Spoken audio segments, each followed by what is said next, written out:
वर्गों में अपना प्रणाम निवेदित करता हूँ। उन्हीं के विभूति स्वरूप इस सत्संग में पधारे हुए सभी दिग्गजन, धर्म प्रेमियों, भक्ति की माता एवं बहनों, सबों के अंदर जो परम पिता परमात्मा राम वहन कर रहा है, उनके चरणों में मैं अपना प्रणाम करता हूँ। जैसा कि आप लोगों ने सुना भगवान राम के मुख की वाणी, बड़े भाग्य मानुष तन पावा, सुर दुर्लभ सब ग्रंथ हरि गावा, साधन धाम मोक्ष कर द्वारा, पाए न देई परलोक सवारा,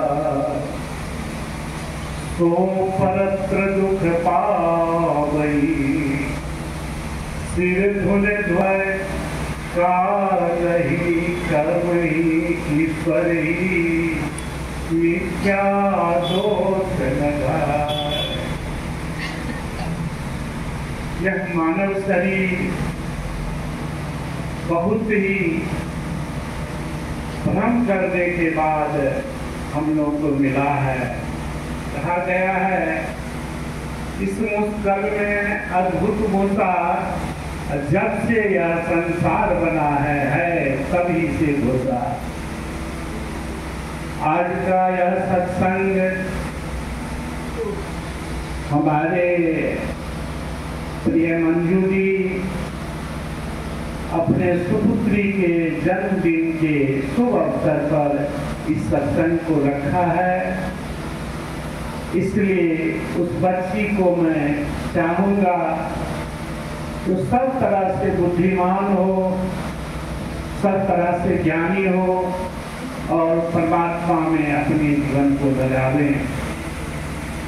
अभी आपने सुना जन्म जन्म का पुण्य का जब होता है सत्संग संग, तब उसके नाम पर होता है सत्संग। दूसरी बात है, भगवान राम कहते हैं जो सबसे मोहे प्रिय सब मनु उपजायो, सब में प्रिय मनुज मोहे भायो। देखिए, मनुष्य का शरीर जो है यह सबसे उत्तम शरीर है। इस शरीर में आकर के ही हम सत्संग को भी पा सकते हैं और मोक्ष को भी प्राप्त कर सकते हैं। भगवान शंकर जी कहते हैं, उमा कहूँ मैं अनुभव अपना, सत हरि भजन जगत सब सपना। यह संसार स्वप्न तुल्य है।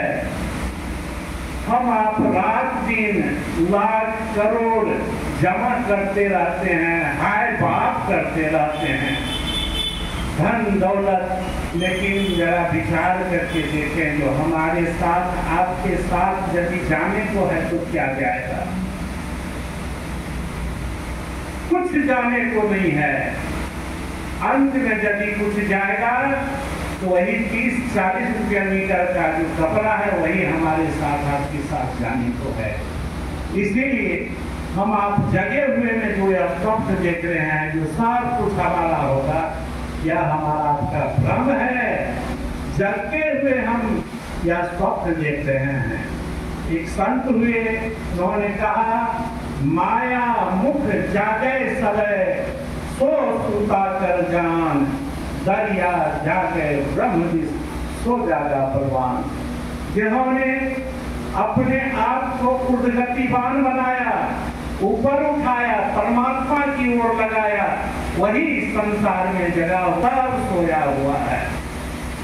चाहे कि कुछ भी हमारे साथ जाने। दूसरी बात है, भगवान राम समझाते हैं, यह जो हमारा आपका शरीर है, यह एक नाव है। सद्गुरु जो है हमारे, वह इस शरीर के मल्लाह हैं। परमात्मा रूपी अनुकूल वायु जो है वह इस नाव को पार करने में, इस शरीर रूपी नाव को पार करने में केवल सक्षम है, अन्यथा हम अपने आप को इस संसार से पार नहीं हो सकते हैं। जब तक हम अपने जीवन को परम पिता परमात्मा में लगा करके ध्यान भजन साधन नहीं करेंगे, तब तक हमें आपको कल्याण होने को नहीं है। मैं ज्यादा समय